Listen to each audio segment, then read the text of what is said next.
वफा न्यूज, रहे खबरों से बाखबर। हमने जो करना था वो कर दिया। साकिब सिद्दीकी, आप देख रहे हैं अलवफा न्यूज़ कराची।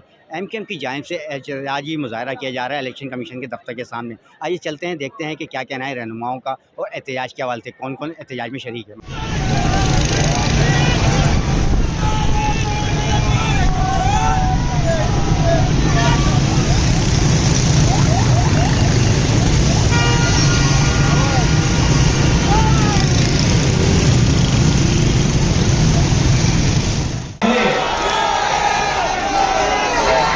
ताकि ये कैमरे की आंख देख ले कि हफ्ते निगाह जहां तक आवाज जहां तक नजर जा रही है, ये चंद घंटे के नोटिस पर ये कारकुनान है, कराची नहीं है।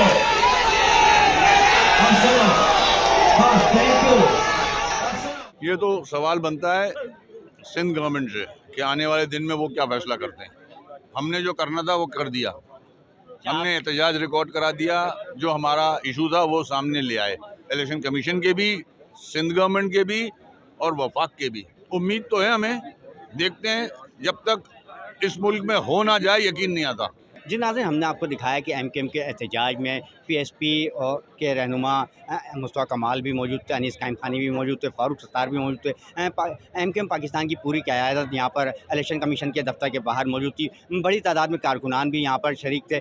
बड़ी शदीद नारेबाजी की गई है, इलेक्शन कमीशन के ख़िलाफ़ भी बड़ी शदीद नारेबाजी की है। वसीम अख्तर से जब हमारी बातचीत हुई, उनका यही कहना है कि सिंध गवर्नमेंट की जानिब से जो कहा जा रहा है उस पर जब तक अमल दरामद नहीं हो जाता तब तक कुछ कहना कवज़ वक्त होगा। हमारे चैनल को लाइक भी कीजिए और सब्सक्राइब भी कीजिए और देखते रहिए अलवफा न्यूज़ कराची।